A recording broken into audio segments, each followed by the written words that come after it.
आज हम करने वाले हैं लेक्चर 6 स्टार्ट करने वाले लेक्चर 6 शुरू करने वाले टॉपिक लिमिटेशंस। हाँ जी, इंटीग्रेशन अब तक हमने किया और हमने काफी 20-22 सम तो सोल्व कर चुके हैं। आई थिंक 22 के 22 सम सोल्व कर चुके हैं। कुछ सम मैंने आपको एज अ होमवर्क दिया है। चैप्टर 2 है हमारा इंटीग्रेशन वाला, same for second year BCom का। क्लियर।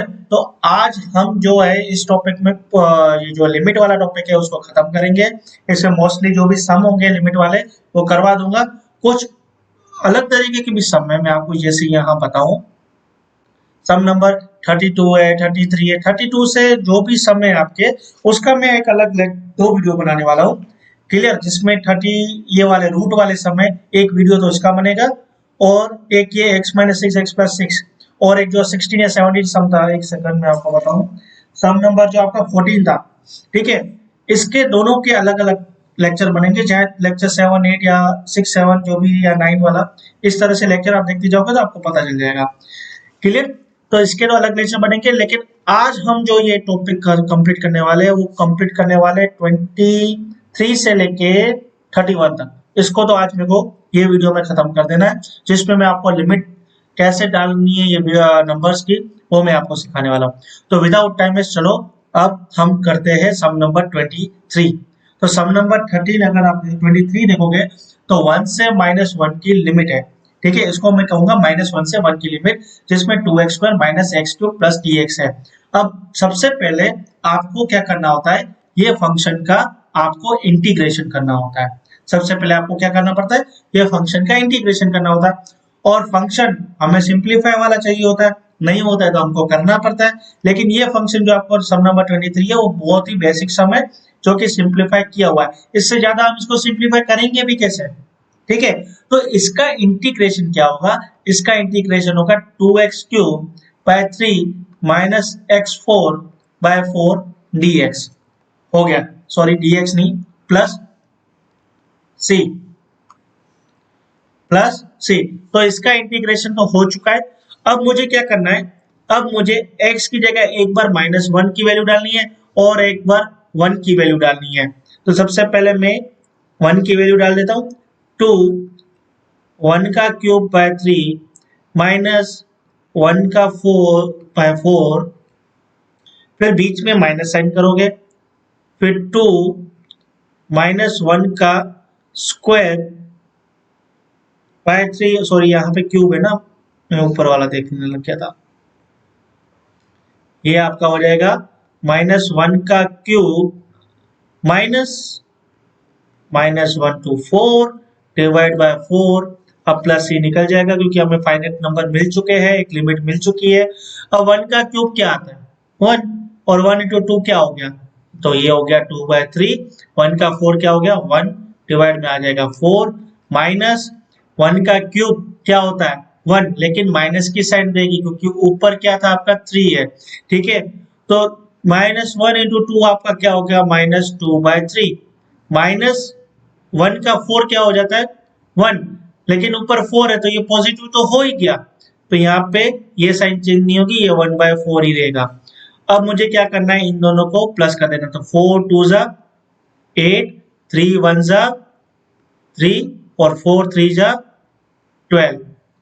ये माइनस की साइन, 4 2 = -8, 3 1 = -3, 4 3 = 12। अब 8 - 3 क्या हो गया आपका 5/12, माइनस, और -8 और 3 क्या हो गया आपका, -8 और 3 आपका क्या हो जाता है 11/12। अब ये हो गया 5/12, माइनस माइनस क्या हो गया प्लस 11/12। तो ये आपका आंसर क्या आ जाएगा, 11 + 5 क्या हो गया 16/12। तो 4 4 = 4, 3 = तो आपका आंसर आया 4/3। आपका आंसर क्या आया, ये रहा 23। ये आपका आंसर आया 4/3। बहुत ही सिंपल था। चलो अब हम चलते हैं सम नंबर 24 की ओर। सम नंबर 24, लिमिट है आपकी 4 से 2 और फंक्शन है आपका 3x - 2 ^ 2। अब मेरे को यहाँ पे जो इससे पहले वाला बेस सम था उसमें सम को जो फंक्शन था वो सिंप्लीफाई नहीं था, यहाँ पे सिंप्लीफाई था तो मैंने उससे कुछ नहीं किया था, यहाँ पे सिंप्लीफाई नहीं है। तो यहाँ पे पहले मैं इसको लिमिटेशन दे देता हूँ, 3x minus two the whole square क्या हो गया, ए स्क्वायर मतलब 3x का स्क्वायर माइनस टू ए बी मतलब 3x 2 प्लस बी का होल स्क्वायर मतलब 2 का स्क्वायर। तो ये आपका हो गया 3x का स्क्वायर हो गया 3 3 जा 9x स्क्वायर माइनस 2 3 जा 6 6 2 जा 12 प्लस 2 2 जा 4 dx, ये आपकी लिमिट x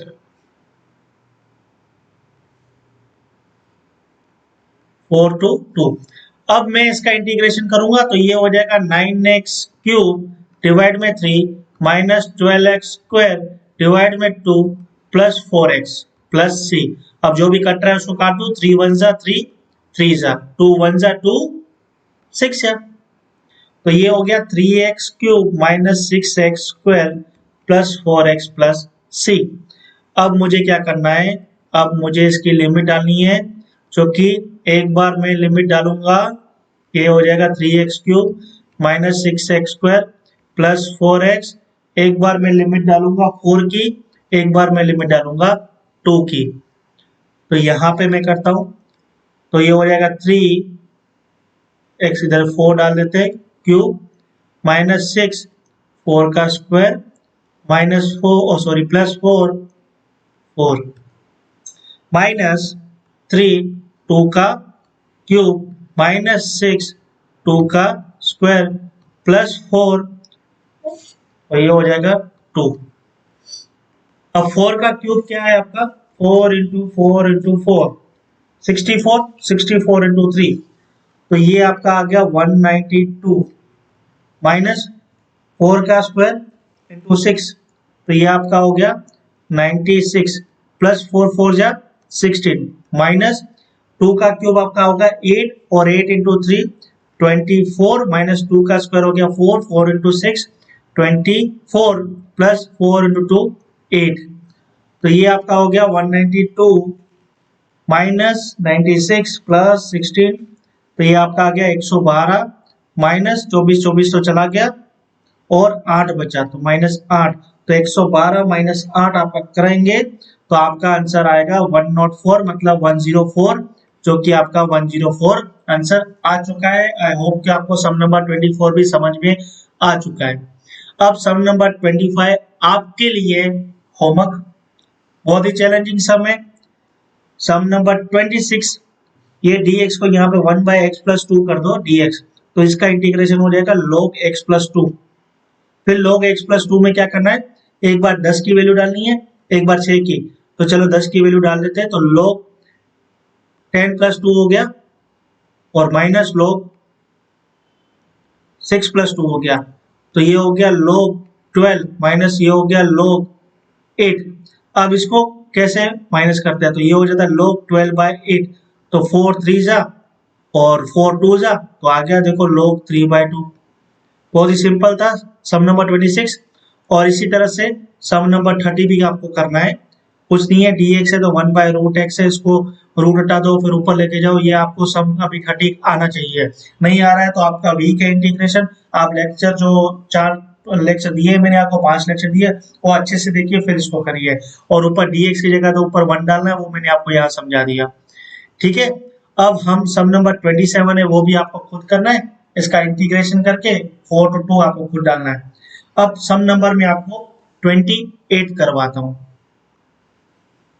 जो इजी होंगे रिपीटेड होंगे वो आपको होमवर्क ही करने हैं, वो मेरे को करवाने की जरूरत भी नहीं है। तो सम नंबर 28 है 3 to limit e to X D X. अब e टू एक्स का इंटीग्रेशन होता है e टू एक्स बाय 2। अब e टू एक्स बाय 2 को मैं लिमिट दूंगा 3 से 2 की तो ये हो जाएगा e टू 3 बाय 2 एक बार माइनस e 2 और डिवाइड में आ जाएगा 2 तो ये हो जाएगा 3 इंटू 2 6 e 6 बाय 2 माइनस ये हो जाएगा e 4 डिवाइड में आ जाएगा 2। अब यहाँ पे मैं इसको E6 minus E4 divide by 2 तो लिख सकता हूँ, लिख सकता हूँ। अब मुझे क्या करना है, अब मैं इन दोनों में से कॉमन ले लेता हूँ। यहाँ तक आपका सम राइट है, आप इसको यहाँ छोड़ सकते हो, बराबर ना। यहाँ तक आपका सम राइट है, आप इसको छोड़ सकते हो, लेकिन बुक के हिसाब से मैं आपको समझा रहा हूँ। E4 में कॉमन ले लेता हूँ, तो अंदर बचेगा E2 माइनस 1 डिवाइड बाय 2। अब आप कहोगे 4 बाहर निकल गया तो 2 कैसे बचा? देखो पावर अगर डिवाइड होता है तो वो माइनस होता है, तो इसके लिए 4 अगर बाहर गया तो वो 6 में से माइनस हुआ। अगर इसकी जगह से नंबर होते हैं, बराबर ना, तो नंबर क्या होते हैं, वो डिवाइड होते हैं। जैसे अगर नीचे अंदर 6 होता, मैं 2 कॉमन लेता तो वो 3 हो जाता, क्योंकि 2 3 जा 6, 2 6 को डिवाइड करो 3 आएगा। लेकिन पावर जब अगर कॉमन निकालते हैं तो पावर माइनस होते हैं, क्योंकि वो एक तरह का डिवाइड हो रहा है, डिवाइड पावर माइनस होते हैं। तभी मैंने 4 बाहर निकाला तो 6 में से 4 माइनस किया है, तो E2 बचा और E4 तो पूरा निकल गया तो 1। ये बुक के हिसाब से मैंने आपको यहाँ तक करवाया, वरना यहाँ तक सम इनफ होता है, यहाँ तक सम इनफ होता है। हमने इंटीग्रेट भी कर दिया और हमने वैल्यू भी डाल दी है। समझ में आ गया? बहुत सिंपल इजी सम था, ये 4 मार्क में सम आ जाता है। अब सम नंबर 29 भी यार बहुत इजी है। आपको x प्लस 3 का क्यूब पहले कर दो, उसके बाद उसका इंटीग्रेट कर दो, फिर एक बार 2 की वैल्यू डालो, एक बार 1 की वैल्यू डालो और उन दोनों को माइनस कर दो। सम नंबर 30 तो मैंने आपको बता दिया था। अब सम नंबर जो आपका आता है, सम नंबर 31, ये भी आपको होमवर्क में, क्यों? क्योंकि सेम मैंने सम नंबर 20 करवाया था, बस फर्क कितना था कि यहाँ पे वैल्यूज नहीं थी लिमिट की, और यहाँ पे वैल्यू है 1 की और 0 की। आपको करना है और आप कर लोगे, मुझे पता है। ठीक है, यहाँ पे भी फैक्टराइज करना है। मैं आपको एक हिंट दे देता हूँ, आपको फैक्टराइज करना है। फैक्टराइज करोगे तो आपका x प्लस 1 उड़ जाएगा, उसके बाद आप उसको इंटीग्रेट करोगे, और उसके बाद आपको लेक्चर नंबर 5 में मैंने बताया किस तरह से ये वाला सम था। फिर मैंने इसका इंटीग्रेट किया था, तो ये आपका कुछ इस तरह का आंसर आ जाएगा। मतलब यहाँ 5 2 है वो मत देखिए, कुछ इस तरह का इंटीग्रेट आंसर आएगा। और आपको एक बार 1 की वैल्यू डालनी है, एक बार 0 की वैल्यू डालनी है, आपका आंसर 7/2 कंफर्म्ड आ जाएगा। तो हमने चैप्टर 2 के सम नंबर 31 तक सारे सम कर चुके हैं। कुछ सम मैंने आपको होमवर्क में दिए और मुझे पता है वो अगर आपको आ जाएंगे। अब हम नेक्स्ट लेक्चर में सम नंबर 32 से शुरुआत करेंगे। आपको वीडियोस पसंद आ रही है, लेक्चर्स पसंद आ रहे हैं, तो प्लीज जरूर लाइक करना वीडियो को और कमेंट करना, अपने फ्रेंड्स के साथ शेयर करना। हमको और कुछ नहीं, मोटिवेशन चाहिए, जो कि मोटिवेशन के लिए जो मैंने आपको बताया, लाइक शेयर एंड सब्सक्राइब बहुत है मेरे लिए। ठीक है, मिलते हैं नेक्स्ट वीडियो में, तब तक के लिए जय श्री राम।